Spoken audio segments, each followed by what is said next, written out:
Na obisku.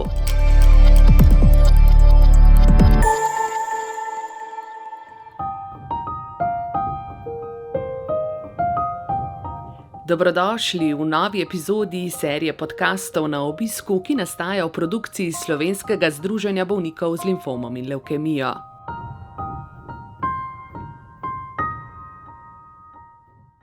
Naša tokratna gostja je ta hip hudo aktualna. Gre za pionirko klinične prehrane v Sloveniji in največjo avtoriteto z tega področja pri nas. Profesorica doktorica Nada Rotovnik-Kozjek je doktorica medicine seveda, pa specialistka anesteziologije, intenzivne in perioperativne medicine ter terapije bolečine in je predvsem strokovnjakinja z področja klinične in športne prehrane, ki je pred poldrugim desetletjem svojo prodornostjo, vztrajnostjo postavila temelje in utrla pot klinično-prehranski obravnavi onkoloških bolnikov v Sloveniji. Se je vse skozi borila za samostojno ambulanto za klinično prehrano na Onkološkem inštitutu, tako je do današnjih dni dosegla, da ima Onkološki inštitut Ljubljana svojo enoto za klinično prehrano, kar nas postavlja ob bok najrazvitejšim državam.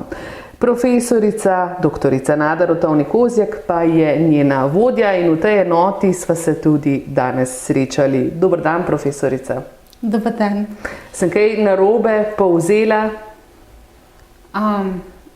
Pravzaprav ne. Bom pa citirala profesor Zvera od zadnjič, ko vse to poslušaš, ne, to nisi ti.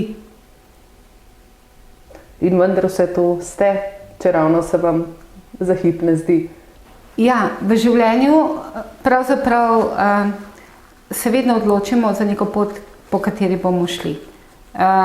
Ampak ta odločitev ni neka, takšna, da se zdaj ta trenutek usedeš za misel in rečeš, to bom delal, pa ne. Odločitev prihaja dan za dnem, pač v skladu s tem, kdo si, kakšni so tvoji v bistvu načrti, na vsedanje pa tudi možnosti v življenju, a ne. Možnosti v življenju večino naših poti pogojujejo. No in kar se tiče razvoja klinične prehrane, pravzaprav takrat... Profesorica Rotovnik, ne bi še klinične prehrani. Rekli ste, da vsak dan znova se odločaš za nov korak. Ampak marsikdo, kakšnega ne bi storil, bi že davno nehal. Vi ne? Ja, ampak takrat, ko sem ugotovila, da smo nekaj v slovenski medicini mogoče malo slabše opredelili ali pa da se s tem ne ukvarjamo, sem pač poskušala to vpeljati. S tem, da sem enostavno te stvari počela, se učila, šla sem v tujino in potem sem prišla tja, kamor pač pravi Tone Pavček, ne, da ko hodiš, hodi do konca in konca ni. In konca ni. In vendar sva danes v vaši enoti za klinično prehrano, tukaj na Onkološkem inštitutu. Kdo vse dela danes, kako daleč se je to razvilo? Ja, od leta 2008, ko smo začeli s to dejavnostjo, mogoče sam nekaj natančneje razložim, kako je z dejavnostjo, pa kako je z ambulanto. V Sloveniji je kar nekaj entuziastov, ki skuša peljati ambulanto za klinično prehrano, s tem, da so jim določene storitve, upam, da v neki meri pokrite, ampak dejansko kot zdravstvene dejavnosti, vsaj na področju odraslih pacientov, nima sistemsko postavljene nihče. Tako da mi si trenutno, kar se tiče stroke klinične prehrane, predvsem v okviru razširjenega strokovnega kolegija za klinično prehrano pri Ministrstvu za zdravje, prizadevamo, da bi se ta dejavnost sistemsko implementirala, ker potem bomo prišli do tja, da ne bo konca, ampak da bo to prišlo do ljudi, ker ljudje to dejavnost potrebujejo, zaradi tega, ker je prehransko stanje posameznika eden izmed najpomembnejših dejavnikov njegovega zdravja. In to je tisto, kjer se more medicina danes prilagoditi posamezniku. Ne, da začenjamo s tem, da zdravimo različna stanja, ki so odmik od normalnih stanj z raznimi tabletkami, procedurami in drugače, ampak da v osnovi pogledamo, kakšno je na nek način fiziološko stanje posameznika, koliko se odmika v patofiziološko smer in tle noter lahko za primerno prehransko obravnavo to se pravi presnovno obravnavo, naredimo zelo veliko, preden pride do takšnih odmikov, ki so potem bolezenski. Pa poglejmo na primer debelost. Debelost je ena najpogostejših motenj prehranskega stanja, ki potem, ko je pač teh maščobnih celic preveč, začne prehajati v presnovno motnjo. Ampak debelosti v osnovi ne zdravimo s tem, da potem ljudem na nek enostaven način skušamo zmanjšati telesno maso, ampak predvsem s tem, da ljudi naučimo, kako svoj odnos do prehrane prilagoditi tako, da ne bojo ogrožali svojega zdravja. To je ključna komponenta vsega tega. In že tle dejansko imamo v medicini zelo, bi rekla, zanimive pristope, nima boljše besede žal, da skušamo nekako tako mehanistično zmanjševati telesno maso in potem to prevajamo v to, da je človek bolj zdrav. Ne, mi se moramo te telesne mase lotiti aktivno, moramo spodbujati pusto maso, mišično maso, ki bo kontrolirala maščobno maso, s tem se bojo telesne mase potem začele nastavljati v boljše presnovno stanje, ob tem, da seveda to, ko bo organizem lahko v fiziološkem smislu izgubil maščobnih celic, bo sigurno izgubil, s tem, da bo vzdrževal pusto maso oziroma mišično maso, ne pa, da mi potem skušamo to recimo samo prehransko zdraviti ali pa imati kakšna zdravila ali pa kaj takega. Mi s tem odnosa do hrane ne zdravimo. Mi moramo najprej človeka opolnomočiti, da postane na nek način gospodar svojega zdravja. In tle mi zelo hitro zaidemo potem v področja, ki jih imenujemo motnje prehranskega stanja, na čelo s podhranjenostjo v različnih oblikah in včasih razmišljam, kako dejansko ne vidimo, da ker nekdo izgublja telesno maso, pravzaprav postaja podhranjen, na čelu recimo z imunskim sistemom. Porazmišljam, 40 let nazaj, da ne rečem 60, 70, seveda so bili posamezni debeli ljudje, a vsekakor ne toliko kot danes. Zakaj smo tako debeli, tako čezmerno prehranjeni, tako pogosta sladkorna bolezen, metabolni sindromi, preveč sedimo, preslabo jemo? Je v resnici sploh povratek nazaj? To je kar eno tako dosti razširjeno stanje v družbi, ali morda pretiravam, ne vem. Ja, zdaj to vprašanje je vredno, bi rekla, tisto, kar reče vprašanje za $1 milijon ali evrov ali kakorkoli hočete. To je ravno toliko verjetno dajemo tudi v industrijo zmanjševanja telesne teže. Tako je. To je vprašanje pravzaprav, kako bo človek postavil odnos do samega sebe. Ker mi skozi to, kar jemo in kako se obnašamo do sebe, pravzaprav nekako manifestiramo to stanje v družbi in jaz ne verjamem, da bo šla družba pri tej stopnji razvitosti vse sorte industrij in vsega ostalega ugodja na nek način nazaj v tisto smer, da bo življenje postalo, bi rekla, malo bolj naporno, manj lagodno. Mi bomo sigurno ostali v tem načinu življenja naprej, kvečemu se bo še poslabšalo, ker bomo vedno bolj tehnološko razviti.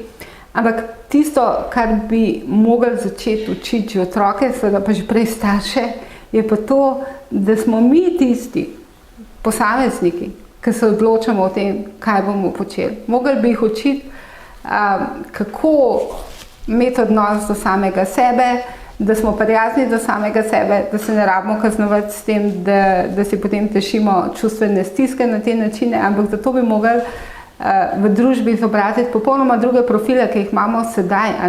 Mogli bi izobraziti recimo veliko več psihologov, mogli bi izobraziti veliko več kliničnih strokovnjakov za prehrano.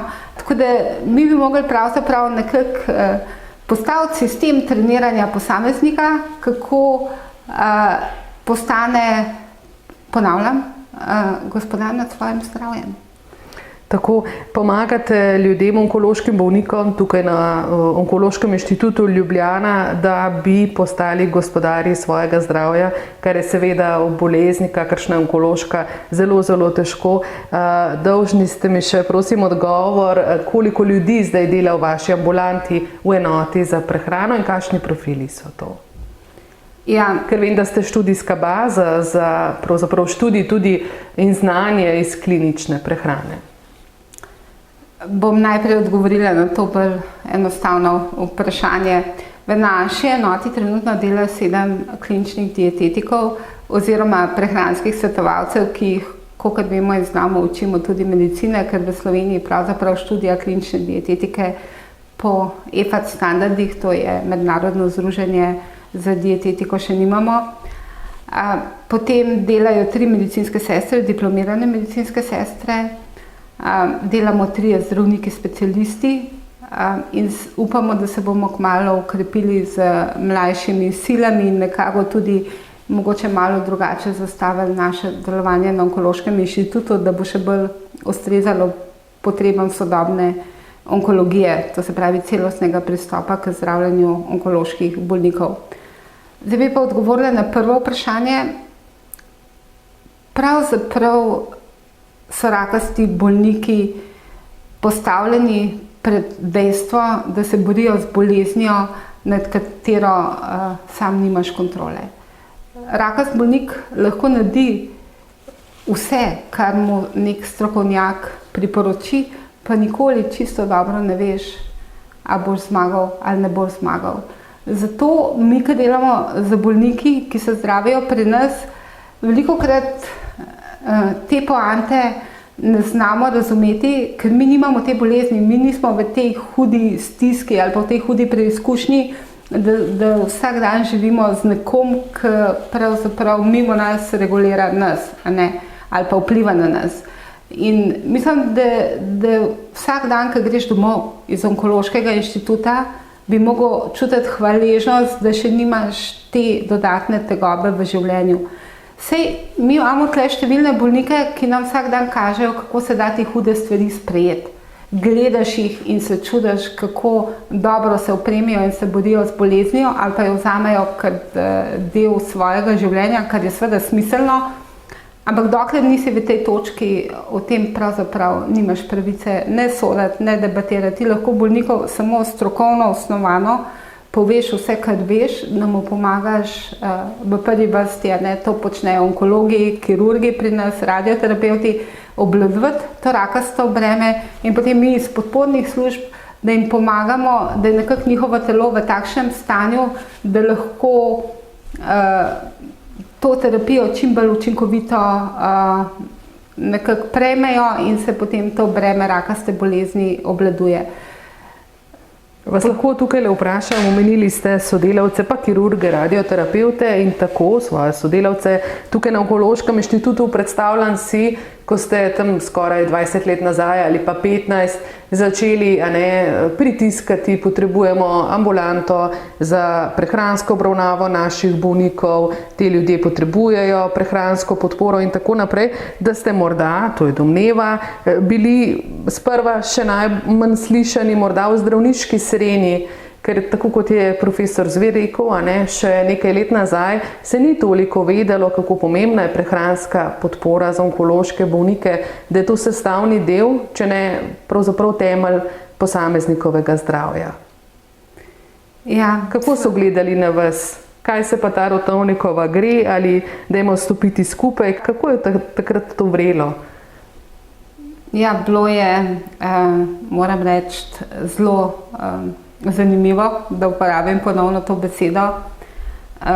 Jaz mislim, da velikokrat, če zdaj nazaj pogledam, sploh ne vem, kako sem preživela, recimo že določene pripombe, ampak v življenju tako, ko veš, da nekaj pravzaprav lahko narediš, moraš vsaj poskusiti narediti, posebej, če si iz takšnega testa, kot sem jaz, ker se mi zdi, da ne vem, zakaj bi odnehala, če mi nekdo nestrokovno skuša nekaj oporekati, ker vem, da nima prav in ne gre se ne za me, ne gre se ne za tistega kolega, vedno se gre za bolnika.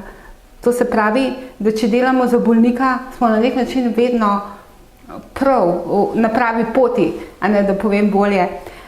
Seveda pa to niso bile stvari, ki bi jih jaz na nek način ugotovila ali izumila ali kakorkoli že.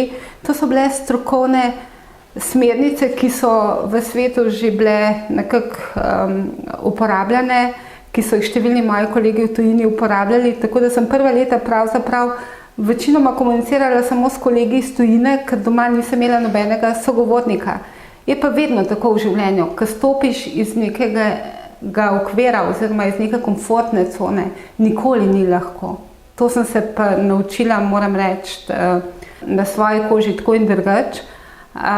In seveda, potem se moraš vprašati, kaj je teže prenašati, komfortno cono, kjer ne vem, če dobiš res neko zadovoljstvo s tem, da se ukvirja samo v tisto, kar okolica od tebe zahteva, ali skušaš vseeno osmisliti svoje dejanja s tem, da ne bom rekla, da je tle nek višji cilj, ampak da skušaš upeljati stvari, ki so na nek način samoumevne, predvsem pa, ker se tle pogovarjamo o medicini, medicinsko osnovane. Tako da jaz mislim, da me danes še vedno številni kolegi ne razumejo. V Sloveniji na področju prehrane človeka pravzaprav sploh ne ločimo dobro, kaj je to preventivna prehrana in kaj je to klinična prehrana. Jaz vedno postavim vprašanje študentom ali pa specializantom, ki pridejo k nam, če mi lahko pove to razliko, kaj je to klinična prehrana in kaj je to preventivna prehrana.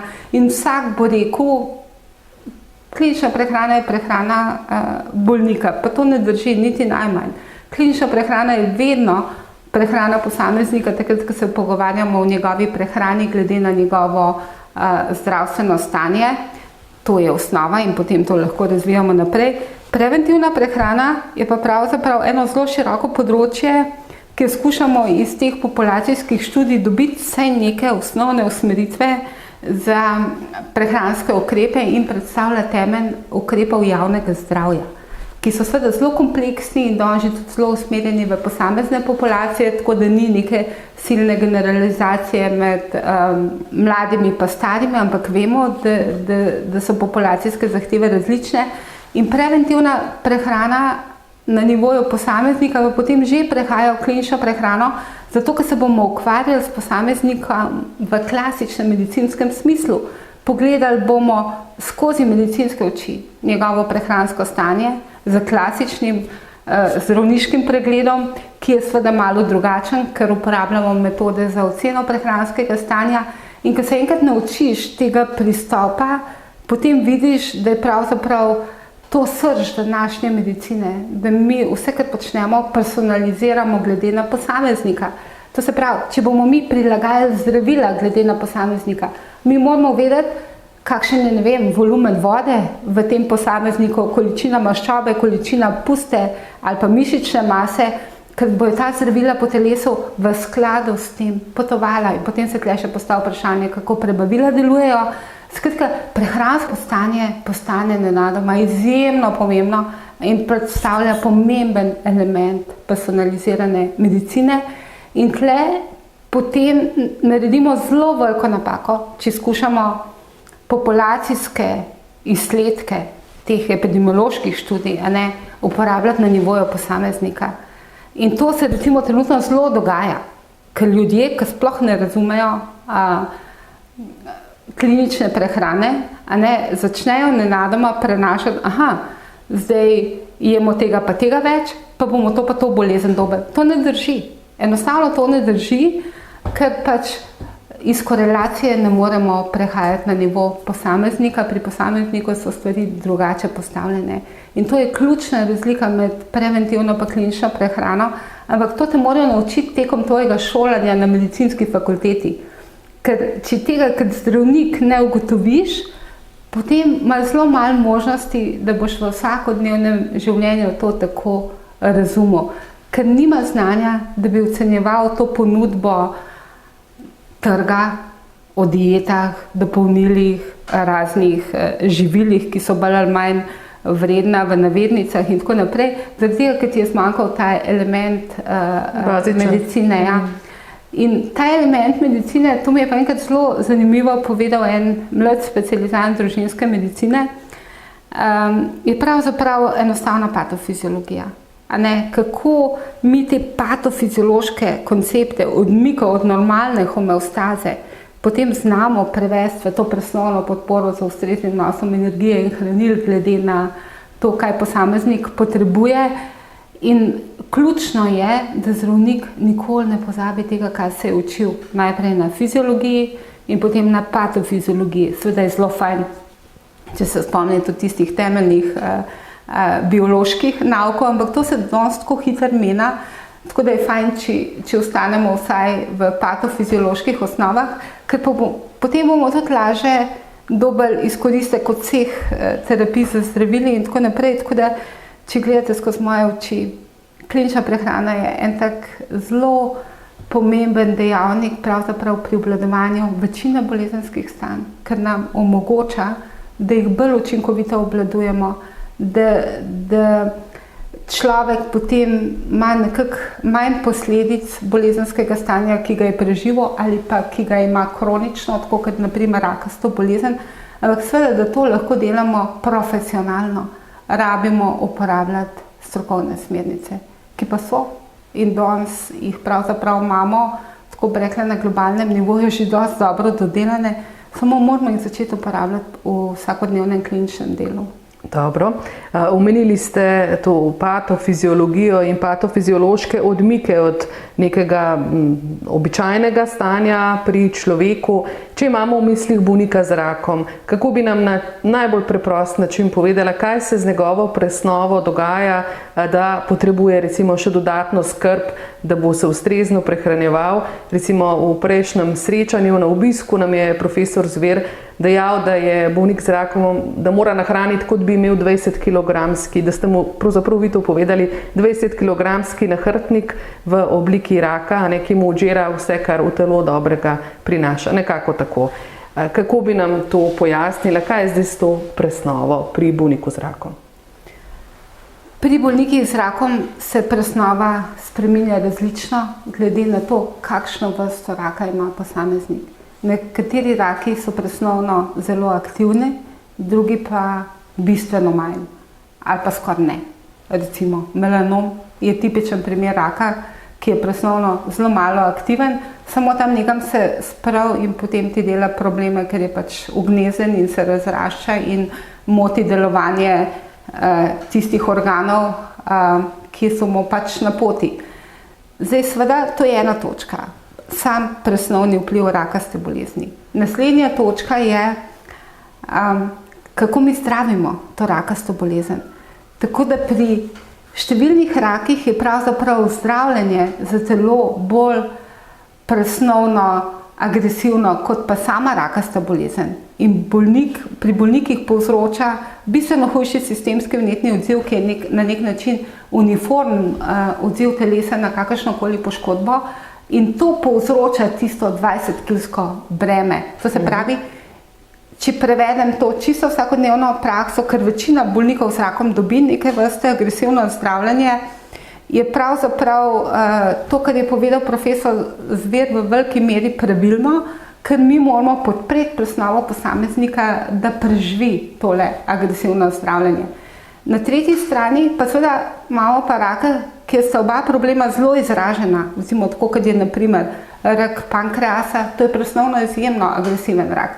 Potem imamo rake, ki interferirajo z vnosom hrane v telo, kot so raki prebavil, od ust naprej, požiralnik in tako naprej, ki se tudi takoj pojavi problem z vnosom hrane.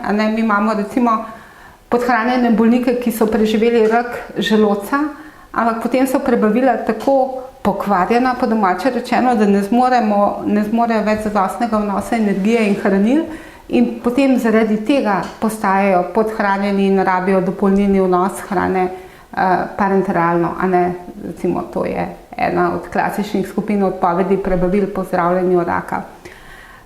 Tako da mi pa danes lahko z temi metodami prehranskega pregleda ugotovimo, kdaj je nekdo presnovno tako prizadet, da mi vemo, kdaj potrebuje prilagoditev prehrane v tem smislu, koliko se povečajo potrebe po beljakovinah, kakšna je toleranca prebavil na razna živila. Recimo, tle se nam velikokrat zaplete, ker ljudje potem mislijo, zdaj sem pa zbolel za rakom, zdaj moram pa res zdravo jesti. In potem pozab, da on pa zdaj ni več zdrav, ker ne bi jedel po teh izhodiščih zdrave hrane, polnovredna hrana, pa vse to, ampak da mu recimo obsevajo prebavila ali pa dobiva kemoterapijo in potem ta prebavila takšne hrane ne zmorejo obdelati. In potem se postavijo še dodatni problemi, zaradi tega, ker človek ne more te hrane obdelati in iz nje to dobiti, kar bi potreboval za presnovno podporo. Tako da to so stvari, ki jih lahko tekom prehranske obravnave ugotavljamo in potem bolnikom ustrezno prilagajamo prehranske odnose, tako energijsko kot tudi hranilno, s tem, da skozi spremljamo njihovo prehransko stanje z metodami meritve sestave telesa, z laboratorijskimi rezultati, tudi pogledamo, ali se že razvija podhranjenost in tako naprej.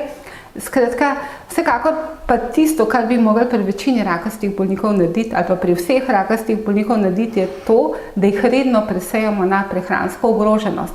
Imamo standardne teste, ki so validirani v globalnem pomenu, s tem pomeni v svetovnem pomenu. In če mi ugotovimo, da je nekdo prehransko ogrožen, potem rabimo iti samo v diagnostični postopek, ali je nekdo podhranjen, in če postavimo diagnozo podhranjenosti ali pa podhranjenosti z vnetnim odzivom, kot je na primer kaheksija, potem moramo mi temu posamezniku ustrezno zdraviti to motnjo prehranskega stanja. In tle govorimo o terapiji. Tle ne govorimo mi o neki dieti ali čem podobnem, mi govorimo o terapiji določenega prehranskega ali pa presnovnega stanja, ki je izjemno pomembna, zato da bomo lahko obvladovali rakasto bolezen. In se zdravili tudi naprej in imeli vse moči. Ja, ker danes pa res dobro vemo, da tisti, ki ima dobro presnovno stanje, se bo boljše odzval na terapijo, ta bo bolj uspešna, preživetje bo daljše. In kar je v bistvu zaskrbljujoče, ampak res zaskrbljujoče je to, da podatki govorijo, da ljudje potem, ker se nekako rakasta bolezen obvlada, težko govorimo o zdravi, ampak ker je pač nekako obvladana, umirajo zaradi posledic podhranjenosti. In takih ljudi ne bi bilo 10-20%, kar je veliko. Ti ljudje ne bi rabili imeti določenih ali bolezenskih težav ali pa celo umreti, zaradi tega, ker so podhranjeni, ker so med samim zdravljenjem izgubili toliko funkcionalne mase, da njihov organizem ne deluje več.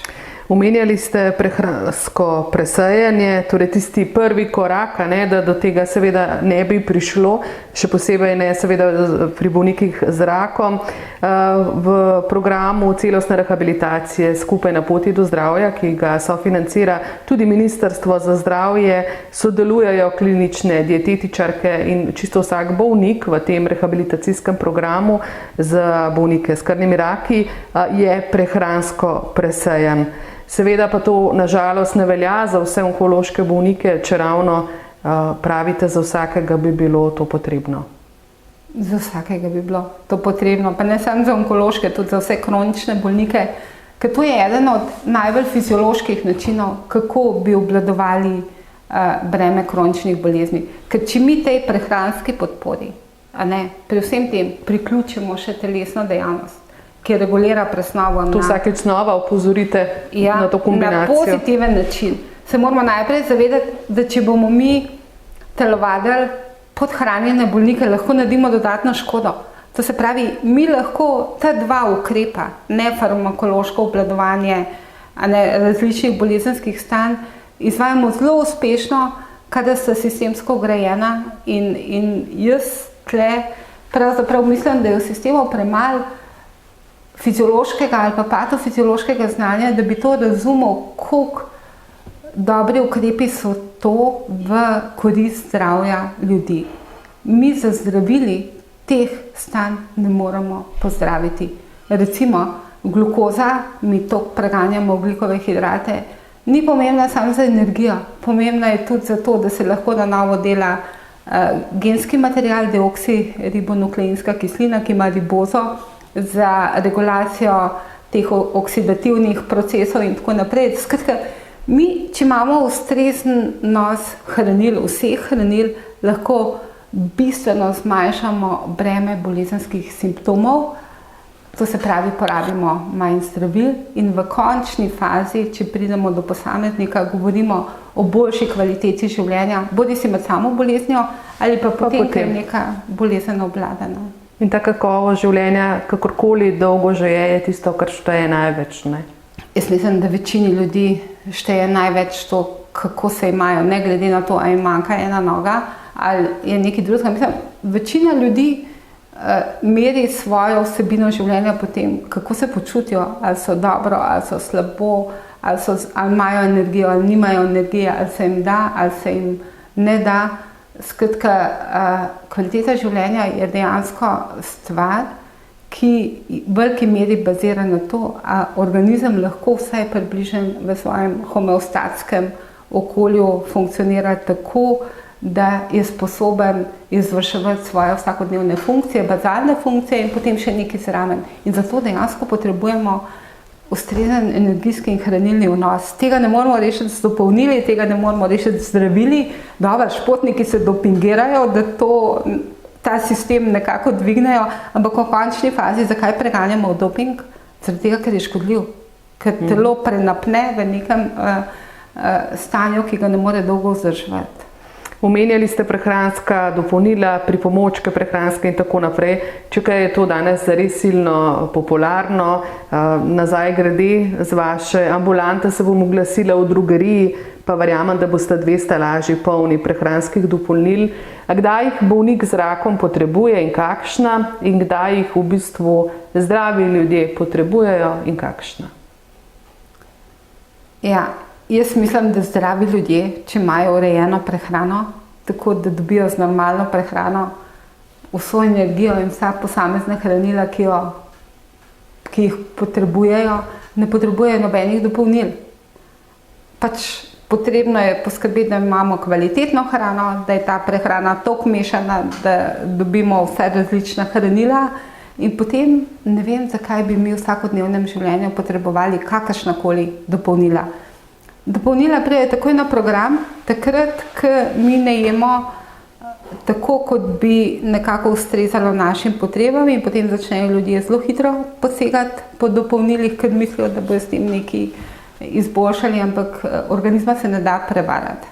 In zdrav človek, ki ima na voljo možnost, da si uredi vsakodnevno prehrano, pravzaprav sploh ne vem, da bi posegal po dopolnilih. To je zelo težka trditev, ampak v resnici tako pač kažejo biološka dejstva. Seveda, če bo zdrav človek, zdaj sva še pri zdravem človeku, se lotil neke telesne dejavnosti in bo ta čas med telesno dejavnostjo pač delovanje prebavil do neke mere izklopljeno in kaj podobnega, takrat bo seveda posegel po prilagojenem vnosu tekočine, hranil, zlasti glukoze, soli, natrija in bo uporabljal športne dodatke. Ampak se zelo hitro neha za športnimi pijačami in posameznimi energijskimi tablicami ali pa geli ali pa kaj podobnega. Od tam naprej se pogovarjamo samo o prehranskih športnih dopolnilih za vrhunske športnike, kar pa večina ljudi ni in jih ne potrebuje. Ampak je treba takrat prilagoditi prehrano. Zdaj nam pravite, nič ne potrebujemo, če jemo dobro, kar pomeni, da jemo zdravo, se pravi raznoliko, lokalno in tako naprej. Ste nam 2 leti razlagali, da potrebujemo najmanj D-vitamin zaradi covida, da vegetarijanci ali vegani potrebujejo B-kompleks ali B12 ali nekaj skupine B-vitaminov. Koga naj pravzaprav poslušamo? Prav gotovo vas, ki ste strokovnjakinja, ampak tako razmišljam, veliko različnih navodil dobimo, o tem govorim. Ja, zelo dobro vprašanje, pa začnimo z vitaminom D. Populacijske študije, rekli smo epidemiološke študije so to, kažejo, da večina prebivalstva nima zadostne količine vitamina D, zlasti tisti, ki živijo v severni hemisferi, pa sonce, pa vse tole. Po drugi strani imamo mi danes pri roki, da si izmerimo, kakšna je naša dejanska vsebnost vitamina D. Mislim, meni je to zelo zanimivo, ker seveda jaz takšne hipoteze ali pa teze najprej testiram na sebi. Moja količina vitamina D je zadostna. Jaz ne uživam nobenega vitamina D, kljub temu, da živim v severni hemisferi, ker nimam potrebe po vitaminu D. To se pravi, če imamo mi situacijo, kjer obstaja velika možnost, da bo pomanjkanje vitamina D obstajalo, potem je seveda smiselno neko dodajanje, ampak nič ne bo škodilo, če to preverimo. A ne? Seveda, še vedno je treba tle neko vmesno pot poiskati, a ne? In midve so prej razpravljale o zdravi odrasli populaciji. Če bomo šli k starostnikom, ki že itak pojedo manj, pa mogoče se ne gibljajo toliko na soncu, potem verjetno je za njih smiselna vsaj neka suplementacija. Ampak jaz res ne vem, a je toliko drago, da mi tem ljudem preverimo nivoje vitamina D. A ne, da standardiziramo neke postopke, kjer bi mi to vseeno nekako bolj medicinsko personalizirano. Tako, ja. Če že merimo krvni tlak, a ne, mogoče to tudi ni neka slaba poteza, potem pa ni toliko draga in jaz tudi mislim, da bi ljudje tle bili sposobni tudi kaj participirati. Še več, ljudje pravzaprav participirajo, se plačujejo dodatno zdravstveno zavarovanje in to bi bil recimo lahko eden od minimumov. Seveda, tle dopuščam, da se za določene populacije, kjer ne obstaja previsok riziko, da bomo dali človeku preveč vitamina D, to suplementira. Ampak ni vedno nujno potrebno in sami vemo, da že minimalna izpostavitev soncu tle lahko naredi veliko. Zdaj so se pogovarjale o vitaminu D, a ne, tudi ta palca ima dva konca, kot vidimo, potrebno takrat, kadar na drug način tega ne moremo urediti, za ene bolj verjetno, za druge manj verjetno. Druga stvar, o kateri... Vitamin B in ljudje, ki ne uživajo mesa. Ja, zdaj, seveda, tukaj se moramo najprej vprašati, ali je enostransko prehranjevanje tisto, o čemer smo se prej pogovarjali. Tako da vedno, ko se lotimo pa neke vrste enostranskega prehranjevanja, potem seveda ogrozimo vnos hranil v naše telo in takrat, ker s hrano, ki jo jemo, ne moremo zaužiti vsega, kar potrebujemo, potem potrebujemo suplemente. Zdaj pa, a se bomo res odločili za način prehranjevanja, ki ga bomo morali suplementirati? Tle bi pa je šla na stališče, da je to svobodna izbira posameznika, kaj bo jedel, nikakor pa ne sme biti to prisila, da bi vsi jedli na ta način in potem uživali suplemente, kot se zdaj nekako začeli pasti po Sloveniji in kar se mi zdi dejansko res ogrožanje prav zdravja Slovencev. Dobro, če se zdaj zazreva v kronične bolnike, konkretno, da nimamo tudi bolnike z rakom, kaj pa je zanje dobro, da bi dodali, recimo, oziroma kdaj se vi odločate, da jim dodate minerale, vitamine in tako naprej? Tako, zdaj kronični bolniki imajo večinoma v telesu nastavljeno stanje kaheksije, to je presnovno stanje, kjer je razgradnja večja kot izgradnja, ker se pri kroničnih boleznih v telesu proži tako imenovani sistemski vnetni odziv, vsaj pri večini kroničnih bolezni. Mogoče ne pri nekaterih nevroloških, vsaj tako, da bi rekla, otipljivo na nivoju preiskav, ki jih imamo mi, ampak pri večini bolnikov s kroničnimi boleznimi se kaheksija nastavlja. No, mi danes seveda vemo, da če se pa nekomu nastavlja kahektična presnova, je smiselno, da v skladu s tem zviša vnos kakovostnih beljakovin, kar spet gremo nazaj na osnovno prehrano, to se pravi, v osnovni prehrani moramo urediti tako, da pojemo več kakovostnih beljakovin. Zdaj jaz tle ne bi šla v detajle, ampak mislim, da vsi vemo, kaj so kakovostni beljakovinski viri. Potem naslednja točka, ki govorimo o kroničnem vnetju, so seveda omega-3 maščobne kisline, ki so znano modulator vnetja in si lahko spet prehrano tako prilagodimo, da zaužijemo več hrane, ki vsebuje te kakovostne maščobne kisline, to so hladno stisnjena rastlinska olja, tudi v mesu je kar nekaj teh nenasičenih maščob, pa seveda v ribah, in tako naprej, skratka lahko temu prehrano ustrezno prilagodimo. Kadar se ta kahektična presnova stopnjuje, potem lahko glede na strokovne smernice tem bolnikom priporočimo farmakološko zvišanje vnosa teh nenasičenih maščob oziroma omega-3 maščob, in to lahko naredimo na več načinov.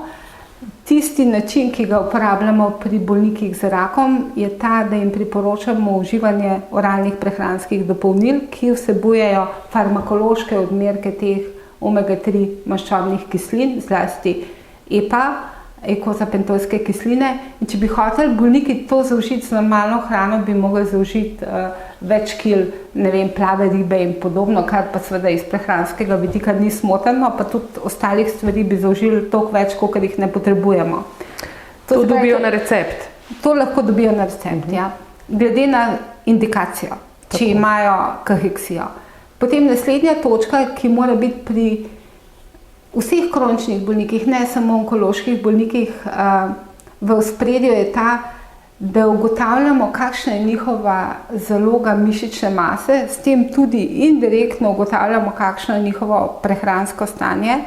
In v tem primeru, da ugotavljamo, da kronični bolniki izgubljajo mišično maso, mišice pa predstavljajo presnovno zalogo za vsa kritična stanja v telesu, potem jim lahko predlagamo, da uživajo več kvalitetnih beljakovin, kot sem že prej rekla, in še nekoliko več s tem, da jim ponovno dodamo oralna prehranska dopolnila, ki vsebujejo recimo beta-hidroksimetilbutirat, ki je derivat leucine in pospešuje proteinsko sintezo glede na znanstvene izsledke. To se pravi, takrat, kadar mi zdravimo stanje znižane mišične mase, imamo prav tako na voljo določena dopolnila ali pa dodatke, mogoče v tem primeru to bolj pomembna, pravilna beseda, ki nam omogočajo, da optimiziramo proteinsko sintezo, da bolniki ne bi izgubljali toliko mišične mase ali pa celo, če že imajo sarkopenijo, to se pravi, da je že funkcija znižana. In v tem primeru spet zdravimo. To stanje se recimo nastavlja tudi pri starostnikih in tam je tudi pomembno, da mi starostnike opogumimo, da so telesno dejavni, zlasti pri vadbi mišic, in da zaužívajo več kakovostnih beljakovin, in če ugotovimo, da to ni zadosti, jim lahko tudi predlagamo tovrstna oralna prehranska dopolnila oziroma dodatke, ali pa se jim v prehrano doda recimo beljakovinski prah, sirotkin prah, ki tudi vsebuje več teh aminokislin, zlasti leucina, ali pa celo ciljana beljakovinska mešanica, ki omogoča bolj optimalno proteinsko sintezo.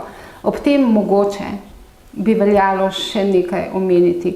Danes so recimo to popularni razni restriktivni načini prehranjevanja, kad je intermitentno stradanje in podobno. Posti, a ne? Ja, mi iz metabolomskih študij vemo, da če hočemo mi optimalno zagnati proteinsko sintezo v telesu, potem bi bilo dobro, da vsaj 3-krat na dan zaužijemo beljakovinski bolus. In to za normalnim obrokom, ker lahko dobimo hkrati še tudi druga hranila za anabolne procese. Zato je smiselno, da ljudje v teh primerih, ko je potrebno bolj natančno prilagajati prehranske vnose, uredijo svojo prehrano tako, da dobijo vsaj 3-krat na dan na nek način urejene obroke, ki so mešani in ki vsebujejo vsaj 20 do 25 gramov beljakovin, mora biti tudi več, če imajo ljudje, bi rekla, bolj ogroženo mišično maso ali pa če jim prebavila slabše delujejo, ampak to je še stvar kliničnega dietetika.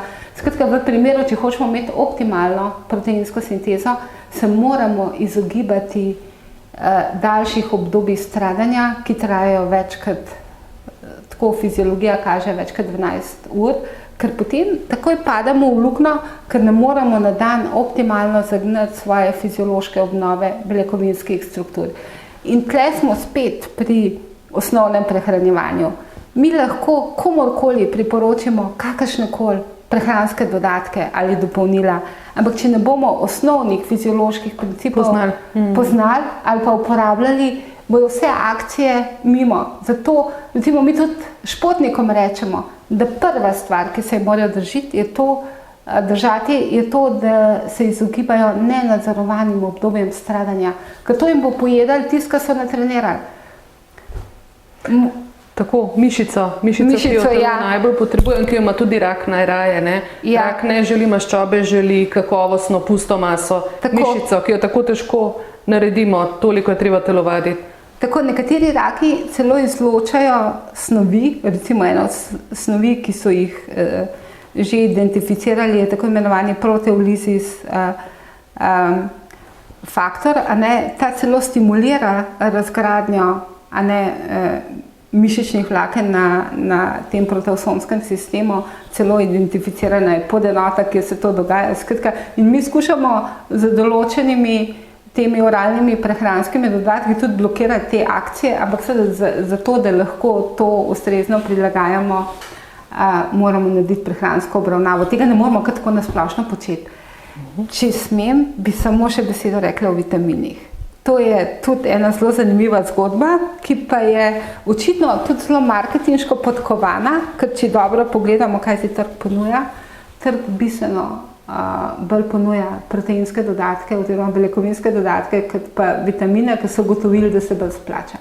In to odraža to, da dejansko neke posebne potrebe po dodatnih vitaminih ni, če mi uspemo z raznovrstno hrano, vnese telo vse pomembne vitamine. Dodajanje vitaminov se je izkazalo tudi za kontraproduktivno, zlasti pri telesni dejavnosti, ker se potem telo teže odzove na stimulirajoči učinek telesne dejavnosti na tvorbo antioksidativnih sistemov in tako naprej. Tako da vitamini se posebej ne priporočajo, razen takrat, kadar jih ne moremo vnesti z normalno prehrano. Vse to, kar ste nam povedali in razložili, poskušali ste nam razložiti celo znanost, zdaj jaz upam, da jo bojo najni poslušalci čim več tega tudi razumeli, vsaj približno toliko, kot seveda potrebujemo za uporabo. Zdaj človeka prav gotovo zanima, kako pa lahko pride denimo na prehransko presajanje v enoto za klinično prehrano na Onkološki inštitut, če gre za onkološkega bolnika ali kakšnega drugega kroničnega bolnika. Ker včasih je ta stiska še večja, če veš, koliko v bistvu možnosti je, kako bi ti lahko pomagali, pa te tja nihče ne napoti. Kako se pride k vam? Ja, mogoče najprej odgovorim s tem, da je to tudi moja stiska. In to je osnovni motiv, zakaj se trudim ali pa se trudimo za sistemsko uvedbo dostopnosti do klinično prehranske obravnave. Zaradi tega, ker to bi moglo biti dostopno pravzaprav vsem, ki imajo kakršnokoli vprašanje v zvezi s prehrano, da dobijo kvalificiran, zdravstveno osnovan nasvet, kaj šele tistim, ki so dejansko prehransko ogroženi, ker gre tle za en tak, bi rekla, precej poceni način, da izboljšamo zdravje posameznikov in s tem tudi naroda. No, zdaj pa kako se pride k nam? K nam se pride zelo enostavno z napotnico, ki ima VZS 2733P, to je prvi pregled, vsak se lahko naroči na pregled k nam, mi smo splošno odprta ambulanta oziroma oddelek za klinično prehrano. Seveda je pa res, da če se bodo vsi naročili, bodo čakali zelo dolgo. In to je dodaten razlog, zaradi katerega se moramo pravzaprav vsi, ki imamo kakršnokoli možnost, prizadevati najprej za to, da se ta dejavnost implementira v zdravstveni sistem na vseh nivojih zdravstvenega sistema, in drugo, zato, da se omogočijo izobraževanja, strokovno osnovana izobraževanja, glede na profesionalne smernice vsem, tako zdravnikom, kot tudi drugim profilom zdravstvenih sodelavcev ali pa delavcev, da bomo mi lahko res to na kvalificirani način izvajali. To se pravi, zdaj trenutno potekajo res prizadevanja na teh dveh frontah, da bi se omogočil dostop do klinično prehranske obravnave že na nivoju primarnega zdravstvenega varstva, ker jaz mislim, da je ključno, ker tam je največ problemov. Mi tle dobimo samo že bolj poglobljene probleme, ampak potem vrnemo ljudi nazaj na primar in bi mogli to nekako se dogajati tam, kjer so ljudje, to se pravi v njihovih lokalnih zdravstvenih domovih. In da seveda mi vse te ljudi, ki tam delajo, opremimo z ustreznimi znanji, da se zaposlijo ustrezno opremljeni dietetiki, ki jih poučujemo v Sloveniji. Jaz moram reči, da so te mlade generacije študentov, predvsem študentk prehrane, tako na biotehnični fakulteti, kot tudi v Izoli, pravzaprav izjemne generacije. Vse zelo zanima, vsi bi zelo radi delali. In kar je tudi zelo spodbudno, vse tudi zelo zanima klinična športna prehrana, kar pomeni, da se učijo tega, da znajo združevati ta dva ključna presnovna, ta dva ključna elementa za regulacijo presnove, da povem bolje, telesno dejavnost in ustrezno prehrano, kar res predstavlja na nek način temelj zdravja. Tako se spomnim, ste enkrat dejali tudi, da gibanje pa zraven še osrečuje, kar pa tudi ni za zanemariti. Seveda, mislim, že prej sva razpravljala o kvaliteti življenja. Tako. Ja, če se gibaš, si dokazano bolj srečen. Predvsem pa jaz mislim, da je gibanje tudi nekaj, kar nam omogoča, da možgane vsaj malo resetiramo v vsej poplavi vsega, kar se okoli dogaja. Gibanje ti omogoča, da si vsaj nekaj časa sam s sabo, kar je zelo pomembno, ker drugače pravzaprav mi veliko možnosti nimamo, da smo sami s sabo, če jo pa že imamo, pa takoj vzamemo v roke mobilni telefon in potem začnemo gledati na telefon in si sami odzamemo to možnost. Tako da gibanje je, bi rekla, zdaj še bolj pomembno, kot je bilo. Tako. Omenili ste, da bi pravzaprav vsakdo se moral potruditi po svojih močeh prispevati k popularizaciji te znanosti in poskrbeti za zdravje seveda posameznika in tudi skupnosti. Zdaj vem, da izjemno veliko sodelujete z organizacijami bolnikov, seveda da Slovenskim združenjem bolnikov z limfomom in levkemijo in da ste pravzaprav jih na nek način, da rečem, nagovorili na prav način že dejansko 20 let, skoraj da nazaj 15 let, ker tudi v združenju se izjemno trudijo opozarjati na pomen ustrezne prehrane, prehranske podpore bolnikov z rakom, predvsem s krvnimi raki v tem primeru. Kako pa vi ocenjujete to sodelovanje oziroma da rečem podporo tudi znanosti, stroki, strani organizacij bolnikov, civilne družbe? Jaz mislim, da so oni ključni. Mi samo delamo tisto, kar je naša naloga, da delamo za bolnike. Ko se meni bolnik zahvali, mu jaz rečem, da je to moja služba in dejansko je to moja služba. In če bolniki izkažejo svoje potrebe, smo mi pravzaprav na nek način v službi za to, da, ker smo pač zdravstveni delavci, da jim te potrebe pomagamo nekako rešiti, oziroma izpolniti. Tako da jaz mislim, da tisti, ki bi mogli pravzaprav peljati zdravstveni sistem, so bolniki oziroma njihove potrebe. In jaz mislim, da so bolniki v današnji družbi bistveno premalo glasni. Bolniki mogoče niti ne vedo, da bi lahko imeli več vzvodov, da bi se zdravstveni sistem bolj prilagajal njihovim potrebam.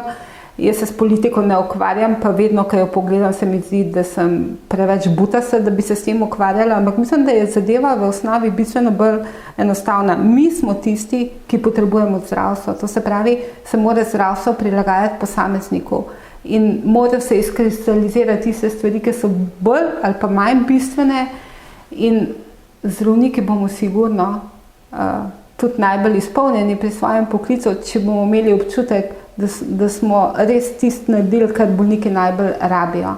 Jaz sem po osnovni profesiji anesteziolog, zame je jasno, najprej je reševanje življenja, potem pa se pogovarjamo naprej.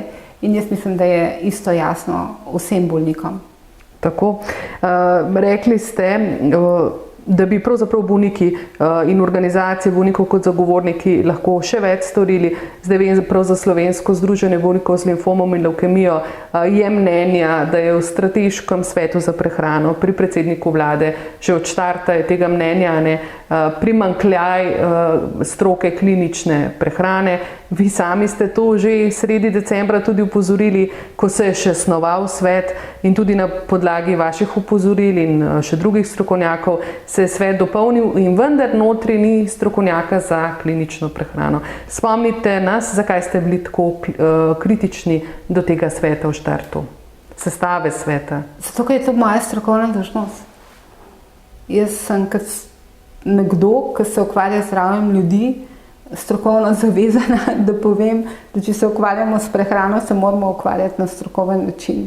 Zdaj, zakaj se s tem ukvarjajo drugače, pa jaz ne vem. In te igrice, ki so v ozadju tega, tudi nekako ne razumem, ker dejansko vlada naj bi delovala v dobro zdravje ljudi. Zato mi je še bolj nerazumljivo recimo vprašanje recimo novinarke v eni od nedavnih televizijskih oddaj, ki je vprašala kolega, če smo zdaj zdravniki zadovoljni, ki so v tem strateškem svetu zdravniki. Pravzaprav zakaj bi mogli biti mi zadovoljni? Ni naše zadovoljstvo, da bomo na neki poziciji. Jaz mislim, da bi mogli biti ljudje zadovoljni, da se strokovnjaki oglasimo takrat, ko ugotavljamo, da se nekaj počne, kar ni dobro za njihovo zdravje, ampak mi se moramo oglasiti, ker smo pač podvrženi, če banaliziram, Hipokratovi prisegi, ampak to ni banalno, to je dejansko. Mi smo tisti, ki smo na nek način odvetniki zdravja Slovencev, in če se tle dogajajo odmiki od tega, kar bi bilo potrebno narediti, smo na to dolžni pač opozoriti. A ste mi prej omenili razširjeni strokovni kolegi za klinično prehrano? Ja.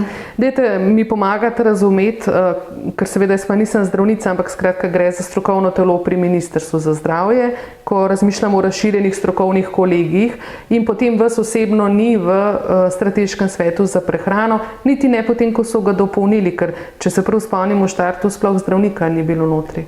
V bistvu v štartu je bil noter zdravnik in sicer kolegica oftalmologinja kot predstavnica, mislim, da Ministrstva za zdravje oziroma direktorata za javno zdravje, čisto dobro ne vem. Ampak to seveda ni glih področje klinične prehrane oziroma prehrane človeka. RSK za klinično prehrano je seveda na to temo podal mnenje, ker smo ga dolžni podati, ampak je rečeno, smo si zaslužili vprašanje novinarke, če smo s tem zadovoljni, da smo podali to mnenje oziroma da se bi pač strateški svet razširil, tako da jaz mislim, da gre tle za izključno politično vprašanje, o katerih pač pravzaprav očitno ni pomembno, kaj stroka misli. Dobro, ker saj ta hip tega ne bomo spremenili, nam prosim povejte, ker ta informacija pa lahko seveda spreminja naše vsakdanja življenja in je izjemno dragocena. Povejte mi, kje kupujete vi meso, kje kupujete zelenjavo, ne mislim blagovne znamke, ampak tako, ko bomo prišli recimo danes domov, nekaj pripravili, dali v lonec, kje kupujete zase živila, ker to je menda izjemnega pomena. Ja, jaz sem s kmetov, tako da imam privilegij, da je del mojih produktov živilskih s kmetov, tako od mesa do zelenjave. Živim pravzaprav na vasi, živim v Bizoviku in tam je kmet, ki prodaja sadje in zelenjavo, tako da pri njem kupujeva z možem vse od vložene rdeče pese do jabolk, solate in tako naprej. Tako da jaz se skušam oskrbovati pri lokalnih proizvajalcih hrane, ker mislim, da je to dobro za oboje, za nas, ki smo uporabniki in tudi za njih, ki pač od tega živijo. Žal nimam časa, še manj pa veselja, da bi se sama ukvarjala z vrtnarstvom ali pa poljedelstvom, ampak seveda številni ljudje pa to žilico imajo in hvala Bogu, da jo imajo. To se pravi, veliko ljudi to rešuje na ta način, tudi moja mama na ta način rešuje. Da sami pripravijo. Ja, tako, ja. Tako da jaz mislim, da to je eden od načinov, da si pač priskrbimo ustrezna živila. Kar se tiče mesa, recimo občasno z možem kupiva tudi kakšnega divjega prašiča. Skušam kupiti pač živila čim bliže viru nastanka teh živil ali pa tam, kjer pač je možno dobiti to od originalnih dobaviteljev. Seveda pa, kadar ni časa, izberem lokalno trgovino in kupim tam osnovna živila, ampak sreči ima vsaj v mojem primeru mož bistveno večji smisel za ukvarjanje s to nabavo hrane, tako da dobro nabavi. Tako, ja, dobro nabavi in tudi dobro skuha. Odlično. Najlepša hvala, da ste si vzeli čas za ta blazno zanimiv pogovor, ki je daljši kot se običajno. To vam že moram povedati. Jaz vam želim vse dobro, tako zasebno kot poklicno. Ja, hvala lepa. V našo družbo vabljeni spet čez 14 dni. Na slišanje.